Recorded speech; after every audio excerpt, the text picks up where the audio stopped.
Ano bang tambalan nito, Brad CJ? CJ, Lost, Willie. Bukas, CJ, umasa ka. Marami na naman bashers dito. Oo. Ayan. Dahil pumasok ang isa sa ikaw ang unang kumomento ron no, Brad Willie, no? Yung Oo sinabi nga. na the most and only sensible preacher of our time. Kaya oo nga eh, kaya ako medyo nag-aalangan pumasok eh, yung introduction mo kasi eh. Sige, sige, sige. Brad Willie, bumati ka muna. Magandang gabi. Ang channel Oo, nila, MCGI Exeter sa YouTube page. oo, magandang gabi po sa lahat ng mga exiters ng MCGI na nakatutok dito po sa YouTube channel na MCGI Exiters. Magandang gabi kay Brother CJ Perez at kay Brother Badong na nakita ko siyang pumasok. At nabanggit nga yung aming naging nag-message siya nung isang araw. Eh yun, nagsabi ko naman sa kanya, Brother Badong, ikaw ay naiintindihan ko dahil parehas naman tayo talaga na naging biktima at talaga nasaktan din ng kalooban. Kaya lang pagkakaiba ka ako natin, matagal na ako, nakapag-adjust na, kaya ako relax na, compose. Ikaw ka ako, bago ka palang exiters. Yon, kaya naintindihan ko ka ako yung iyong sitwasyon. Kaya kung ikaw man ay nariringgan ng mga nakikinig na meron silang hindi nagugustuhan sa mga sinasabi mo, ako naintindihan kita dahil ikaw meron kang mga dinanas, nakaranas ka ng kalupitan, kaya yung kako kaya ko lamang unawain yun at kaya kong palampasin yung mga salitang na sasabi mo. Si Brother CJ, natutuwa ako nung makita ko uli, ba? Sabi ko talagang matanda na si Brother Willie. May edad na talaga ako kasi nung una kong makita si Brother CJ, yan pa yan sa sa Muñoz. Ah, at that time kasama pa niya yung mother niya, Sister Crispy. At doon kami sa may kantin, sa may linamnam, Brother CJ, inaabot ng madaling araw. Nung panahon na yun na kayo galing doon sa, doon sa Suhay at nakikipag-ugnayan nung araw at nakakausap nga si Brother Eli. Doon kita natatandaan, Brother CJ, bata ka pa noon. Ah, doon sa Mm. ilang ilang mga gabi yun, pagkatapos ng live tutuloy kami sa Munyo sa Linamnam Canteen at doon makikipag-usap si mother ni Brad CJ. Si Brad CJ nagtatanong din kay Brad Eli hanggang madaling araw na yon. Salamat sa Diyos. Sabi ko makikisingit ako. Kasi kanina pa ako naghahalo kay Ubi dito eh. Ayun, Brad DK, salamat po sa Diyos. Brad Los, salamat sa Diyos. At last, nagkita-kita tayo, hindi man personally, nagkita-kita tayo virtually. And nagpapasalamat ako sa Diyos wholeheartedly sa lahat ng mga exiters, lalo na yung mga nasa Broccoli TV team, kay Sis Pechay. Pasensya na, naging emotional ako. Emotional naman talaga ako eh. Kay Sis Pechay, kay Sis Ansat, kay Brox, kay Kuya Adel, at sa lahat ng ng nasa Broccoli TV team at kay Brad Willie Santiago. Actually, nag-reach out ako kay Brad Willie Santiago at nagpabot ako ng pasasalamat. Sabi niya, naiintindihan kita, Brad Badong. Kung ano man yung nararamdaman mo ngayon dahil bago kang exit. Ako kaya kalmado na ako dahil matagal na akong nakalaya. Sabi ni Brad Willie. Salamat din po sa Diyos, mga kapatid. Ngayon, nakikita nyo na hindi po kami magkakaaway. Kung meron man po kaming naging kanya-kanyang ideolohiya or paniniwala ngayon, ito po ay dahil sa trauma na idinulot sa atin ng kulto sa pangunguna ni Bonjing, ni Daniel Rason. Kaya po mga kapatid, lagi ko nga sinasabi nung kinukulit ako ni Brad Lost. Sabi ko, hindi ko lang masabi na hindi pa kasi panahon. Meron kasing panahon sa bawat bagay sa ilalim ng silong ng langit. Ngayon mga kapatid, mas ma-appreciate ninyo at mas ma-appreciate nating lahat yung pagkakaisa po natin. Dahil sobra na po sobra na yung ginagawa ng mga kapatid na sa kapwa kapatid. Meron po ngayon na na mga naka-tune in sa atin, pero naka-tune in sila sa Zoom link ng pasalamat. Naka-lower yung boses doon sa pasalamat, tayo po yung pinapakinggan. For attendance purposes lang daw. Ayun lang po, Brad CJ, nakiagaw lang ako ng oras. Salamat sa Diyos, Brad Lost. Salamat sa Diyos, Brad Dark Knight, at pasensya ka na-reveal kita. Kasi nanood ako ni-reveal mo yung sarili mo sa So, kala ko go signal mo yun. Ano yun? Trabaho ng mga bashers yun. Sabi ko na nga ba, bashers kita eh. Trabaho yun, bros, ng mga bashers namin na wala naman kaming intensyon na kami magpakilala dahil hindi naman kami kasing gwapo ni CJ. Ina mo naman, iharap mo naman ang itsura ni CJ sa itsura ko. Abay, pagka nagtabi kami yan, ni parang CJ, magmumukha akong katulong. Tayo. Pareho lang po tayo, Brad DK. Ako kargador. Hindi, ikaw lagi ko naririnig, lamang ka ng isang paligo kahit pangit hindi lalong lugay ko. Ano lang yun? Eme-eme lang yun, Brad DK. Ako yung gandang lalaki mo na yan kahit siguro maligo ako ng minuminuto, abay hindi ko kayang higitan ng kagwapuhan mo. Kay kung kay King Cortez ang ang labanan, pero pag sa'yo, hindi ako mananalo. Hindi, bulahan na tayo, nagkakabulahan tayo nito si Paring Badong, bakit mo ba naman kasi ako tinawag na bida-bida? Pambihira naman, na Jollibee tuloy ako. Yun nga yung gusto kong makita nila. Gusto kong mag-initiate ng gulo.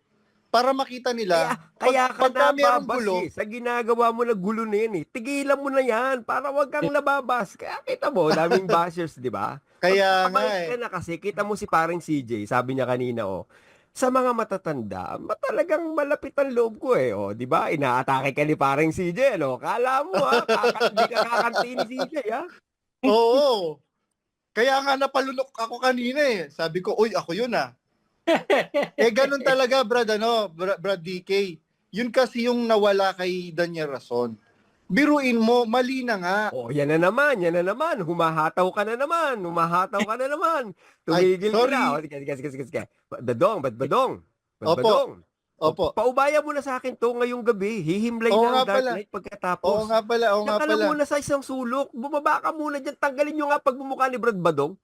Tanggal nga. Technical team. Sige. Mag-ano na ako. Bye-bye. Magpasalamat lang ako. Sige, Brad Badong Maligo ka muna para umaisa-isang itsura mo. Yan. At naririto po, ipinagkakaloob namin sa inyo. Brad CJ, who will take the pleasure? Ako ba o ikaw? Ikaw na, boss. It's your night Ako na? Sige. Naririto po. Ipinagkakaloob namin sa inyo. The most and only sensible preacher of our time, Brother Wilfredo Santiago. Pasok! Hello. Ayun na. Nako, Hello. naloko na. Magandang gabi. Ano bang tambalan ito, Brad CJ? CJ, Lost, Willie. Bukas, CJ, umasa ka. Marami na naman bashers dito. Ayan. Dahil pumasok ang isa sa ikaw ang unang kumomento ron no, Brad Willie, no? Yung sinabi na the most and only sensible preacher of our time. Kaya ako medyo nag-aalangan pumasok yung introduction mo kasi Sige. Brad Willie, bumati ka muna. Magandang gabi. Ang channel nila, MCGI Exeter sa YouTube page. Oo, magandang gabi po sa lahat ng mga exiters ng MCGI na nakatutok dito po sa YouTube channel na MCGI Exiters. Magandang gabi kay Brother CJ Perez at kay Brother Badong. Nakita ko siyang pumasok at nabanggit nga yung aming naging nag-message siya nung isang araw. Yun, sabi ko naman sa kanya, Brother Badong, ikaw ay naiintindihan ko dahil parehas naman tayo talaga na naging biktima at talaga nasaktan din ng kalooban. Kaya lang pagkakaiba ka ako natin, matagal na ako, nakapag-adjust na, kaya ako relax na, compose. Ikaw ka ako, bago ka palang exiters. Yon, kaya naintindihan ko ka ako yung iyong sitwasyon. Kaya kung ikaw man ay nariringgan ng mga nakikinig na meron silang hindi nagugustuhan sa mga sinasabi mo, ako naintindihan kita dahil ikaw meron kang mga dinanas, nakaranas ka ng kalupitan, kaya yung kako kaya ko lamang unawain yun at kaya kong palampasin yung mga salitang na sasabi mo. Si Brother CJ, natutuwa ako nung makita ko uli, sabi ko talagang matanda na si Brother Willie. May edad na talaga ako kasi nung una kong makita si Brother CJ, diyan pa yan sa sa Muñoz. At that time kasama pa niya yung mother niya, Sister Crispy. At doon kami sa may kantin, sa may Linamnam, Brother CJ, inaabot ng madaling araw. Nung panahon na yun na kayo galing doon sa doon sa Suhay at nakikipag-ugnayan nung araw at nakakausap nga si Brother Eli. Doon kita natatandaan, Brother CJ, bata ka pa noon. Doon sa ilang ilang mga gabi yun, pagkatapos ng live tutuloy kami sa Muñoz, sa Linamnam Canteen at doon makikipag-usap si mother ni Brad CJ. Si Brad CJ nagtatanong din kay Brad Eli hanggang madaling araw na yon. Okay, ayun, yun lang. Sandali. Tama. Bakit mo naman sinabing bata pa siya ron? Bakit? Ano ba tingin mo kay CJ? Matanda na ngayon. Hindi, ang nakita kong Brother CJ, yung nag-matured na siya. At pati sa pag-iisip, pagsasalita. Nakita ko na matured ng CJ yung ating kasama ngayon. Oo, yun. Siguro, yun yung tamang word. Matured na ngayon. Hindi yung bata pa siya. Kasi ikaw lang naman ang tumatanda, Brad Willie. Oo, yung nadinig ko na nuno sa punso medyo ako inaantok na, bigla nawala ang antok ko, Brother Darnay. Kasi kami ka ang Tagalog dito kasi sa amin yun. Pambira. Yan ang pinakanuno. Oo. Pinakauna. Hindi ka mong unang-unang exiter di ba? Oo nga ako ngayon nakahiga na, 'di ba sabi ko naman sa iyo at ako may bukas meron kasing church ng 8 o'clock. Sabi ko ako'y maagang hihiga at magpapahinga. Sabi ni Brad DK na kung pwede nga di makinig ako at siya nga magiging guest. Sige ka ako, makikinig ako. Nung nasabi na yung nuno sa punso, biglang nawala ang antok ko. Ano palagay mo sa tingin ko sa duwende? Hindi naman. Oo, ayun po si Brad Willie. Si Brad Willie po kasi talaga ang pinakanuno namin. Ang pinakauna na nag-exit dito po sa MCGI. Di ba nung panahon na yun, di ba ibinigay ka pa nga kay Satanas, Brad Willie? Oo nga. Oo. Araneta Coliseum pa yan diniklara, Brother Doon ka binigay. Talagang special ka. Binigay ka kay Satanas sa Araneta Coliseum pa. Oo, talagang talagang yun ay pinagdiwang yun pinagdiwang yung pagkakabigay ko. Maraming natuwa doon. Oo, at ang nagbigay yata ron mga padrino yata nila no? Oo. Alam mo naman, Brother DK, kay Brother CJ, yung kasing mga nandoon sa Araneta, alam ko ang tumayo doon si ang nanguna, ang nagpanukala para nga gawin nga yung pagbibigay na yung kay Satanas, si Araneta Coliseum. Talagang yun Pinagdiwang yun. Oo, Brad mukhang naka-speaker Atotobia. ako yata. Natatandaan ko. Brad Atotobias. Ang tumindig at yun nga, siya ang nagpanukala na gawin nga yung pagbibigay kay Satanas. Oo, 'di ba? Nung ibinigay kay Satanas. Buti Mm. naman nawa ng kapalaran ano, naka-recover ka din ano, Kawili, no? Biruin mo yung Oh. trauma no na inabot mo, no? Oo, kasi nung panahon na yun, minamarka talaga ako na masamang tao kasi pag binigay kay Satanas, ibig sabihin masamang tao.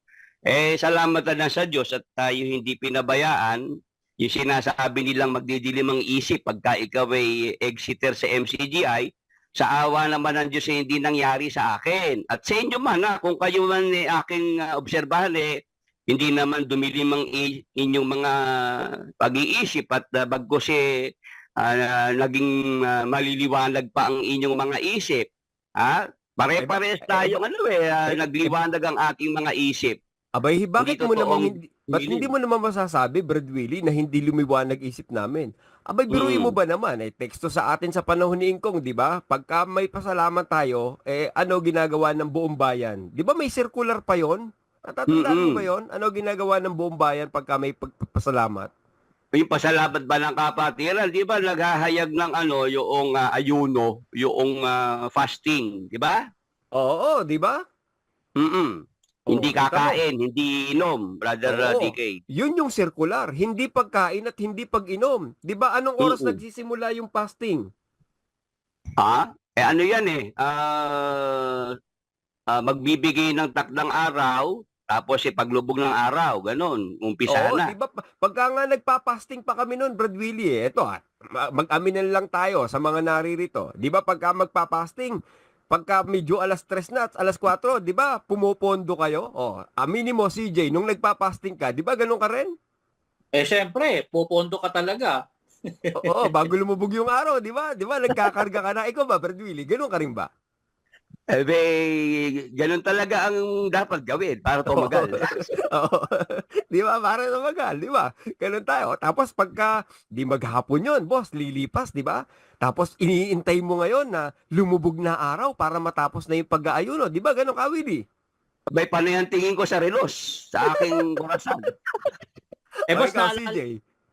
pagka malapit ng lumubog ang araw, mga nakaamban na doon sa tindahan ni Nanay Tating, nandun na yung pagkain, di ba? Di ba? Kapila. Kita mo yung mga kalokohan natin nung araw, di ba? Ganyan tayong nagsama-sama nung araw, di ba? So ano ibig lang namin pong sabihin sa inyo, no? Ang ibig lang naming ipunto, kung hindi ba naman lumiwanag ang isip namin, abay biruin mo naman, tinutino ng doktrina ng pag-aayuno na hindi ka kakain at hindi ka iinom. Willie, pwede ka bang magbasa ng Biblia? Pwede ba kaming pahintulutan? Teka, yung aking Biblia nasa bag hanapin ko ba? Brad CJ. Biglaan Brad CJ. nakahiga lang nga ako Brad CJ. Boss, Nung nag-guest sa amin niya si Brad Willie nung isang araw, ang ginawa ko, pinagbasa ko. Sabi ko, pwede ba kako kung makahingi ng pahintulot? Alam ko naman kako na ikaw ay leader ng isang relihiyon. Pwede ba kakong pagbasahin kita? Pumayag naman. Brad CJ, pwede ka ba? Payag ka ba? Pagbabasahin natin si Brad Willie. alam mo, boss, iconic yan. Yung boses ni Brad Willie sa pagbabasa. Iconic. Kaya ako, payag na payag at gusto kong marinig. Oo. Salamat Brad CJ yun na nga, abay, sinubukan nga namin. Alam mo kung ano nangyari, Brad CJ? Ano nangyari? May pumasok na donation. May pumasok na abuluyan. No? Dito ba may pumapasok ba rito ng abuluyan? Wala yata no? Alam may papasok. Oo, kasi meron doon sa platform ni Broccoli, bigla mo na lang makikita $20 donation, mga tipong gano'n no? Ayan, Brad CJ, may tinext ako sa'yo, di ba? Boss. Oo. Sige. Wag mo munang ililitaw kung sino siya. Tayo muna dyan sa screen tatlo lang Secret natin yan Papahulaan uli natin sa kanila kung sino pa yung isang papasok na medyo maangas din, di ba? Okay lang sa'yo, Brad CJ pinapasok ko siya Siyempre naman. Sige. Mamaya, manghula kayo. Merong nandito kaming kasama, isang maangas. Nako, pagka narinig nyo boses nito, abay, humanda kayo.